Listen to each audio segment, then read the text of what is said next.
this wonderful piazza in this wonderful palace or castle is a secret treasure, because all over this castle is filled with books from China's favorite capital, El Capitan.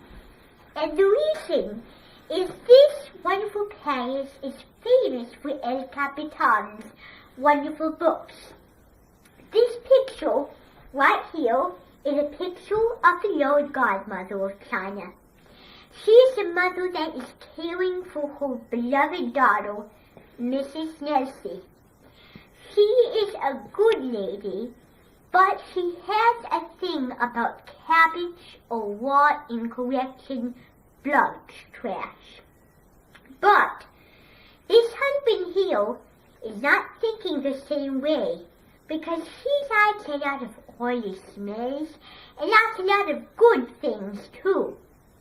This painting is a tribute to El Capitan's wonderful landmarks, because the Chinese think El Capitan is a glorious name. They decided to put in this picture, because there they are, resting, and they're sitting in a studio waiting to take their picture. And then, of course, they were in a ball. They had a pub, and then they went back there to review some interviews on Lady of Comedy. So they talked about many things that are good for food: Chinese food, Thai food, Chinese curry, and sloping noodles and sloping broth soup.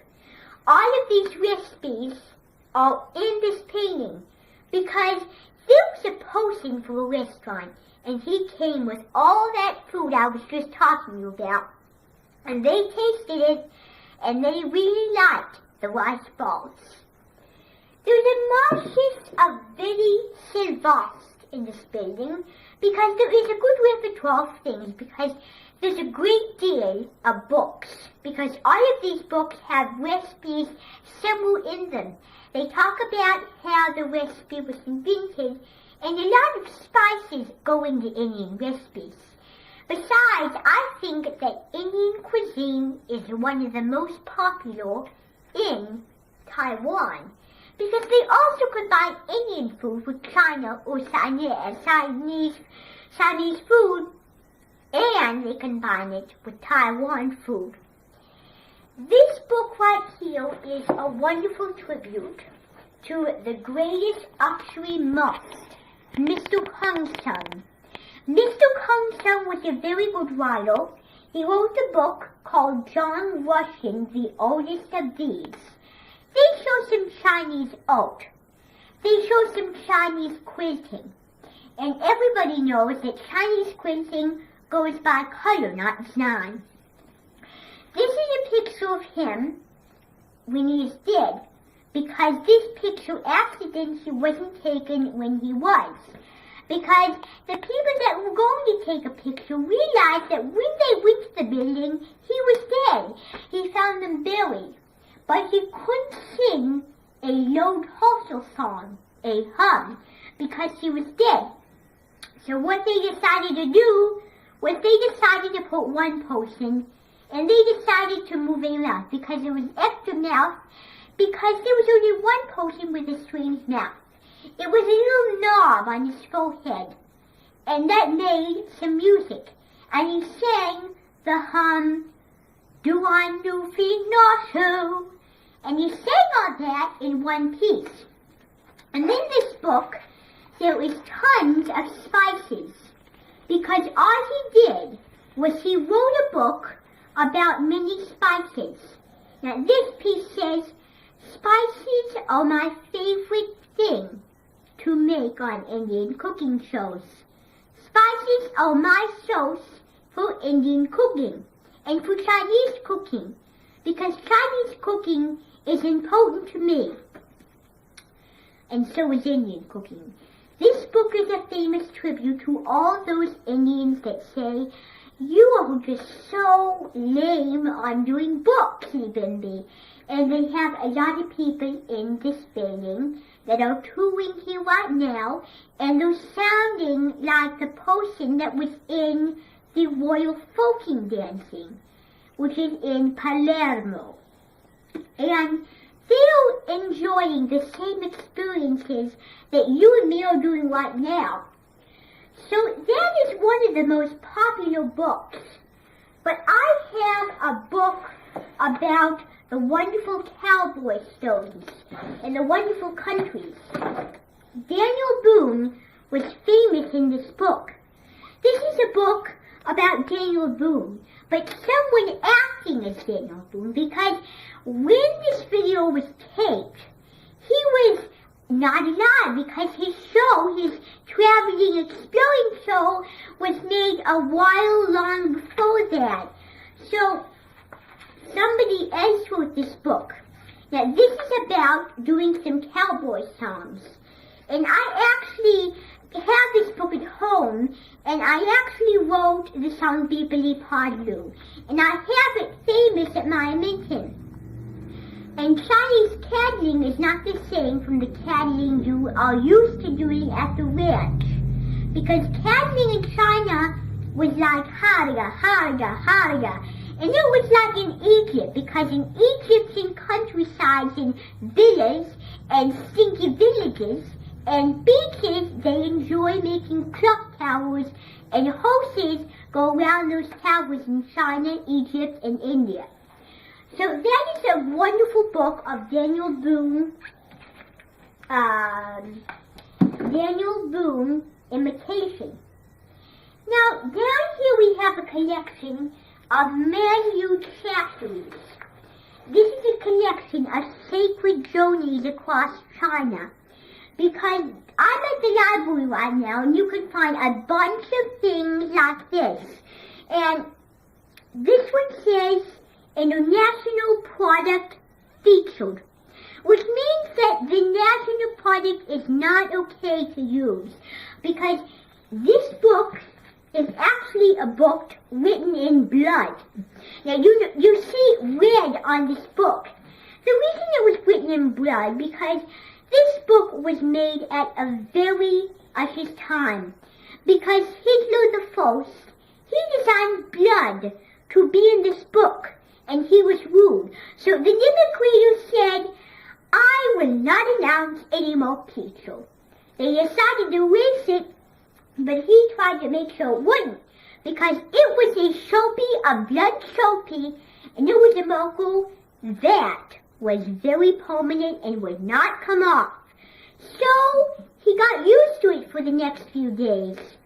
And in this book is a big word that says, Vomit the Man from Historical Limited Limousines. And what the word limousines mean is that no one goes to those very places anymore. Because in China, they used to have some opera singers. Because one time there was an opera singer that was singing all the fashion, and she was singing all kinds of different folk opera songs. But in those days, she had to use what she said, because she forgot, and she messed up on a lot of them, but she didn't make a mistake, because she just went on and did the opera with fee and contingency. So we're going to set that book aside, because right here is another good book that is a tribute to all citizens. This says, Danger of Dreams. Now, the word Danger of Dreams means that you're walking into a door. Now, I read a book once about someone destroying a door, and it actually popped alive. And she opened that door, and it was a world of woods, and it was a world of lights, some wonderful white lights and yellow lights too. And she found that she was in a boat, and she went down the river fall backwards. And this book has the story of her in here. And I'll read to you the most exhilarating part. It's right here. All she did was she tried to avoid the continent, but she was having such a good time that she fell right down. The minute she fell, she had to draw a balloon to get herself from sea level two official altitudes in the sky. So, this book is a fairy tale book, a Chinese fairy tale book, because her mother was Chinese, and she was in the same piazza, and she was actually doing this several times. So that's my subscription second copy. And the other copy, which was dedicated to this palace, or this castle, was a book about men greeting lost. Now, this book is really not a book that you should order in the library. This book is a story about someone was painting, someone was doing a Turkish to Chinese artisan, and she actually dropped the Chinese artisan because she got jiggled. Now, in Mr. Perkins, that's the same too. He just did a painting and then it dropped. That's exactly what happened. That's why this story says, dropped and enjoyed for very little time. And you know why, don't you? Because I just told you. And inside this book, I actually scripted some Mr. Perkins information. I got Beanie Setter to do all the work with that. And this book is dedicated to the Marilli family, because the Marilli family was famous for painting, because they made paintings about the sun setting. Their favorite sunset was the African sunset, or the African sunrise or sunshine, because they liked the song, The African Sunrise, and they actually liked to listen to it all on the radio, because they thought it was so dedication to those people who say, you know something, that sunset is really beautiful. I really want to see something like that sometime. That's why there was a song in this book that says the African sunset, and there's a chapter or the story in this book that says the African sunset. In the Marilli family, they painted a portrait of the African sunset in someone flying, a fairy or a bird or a plane.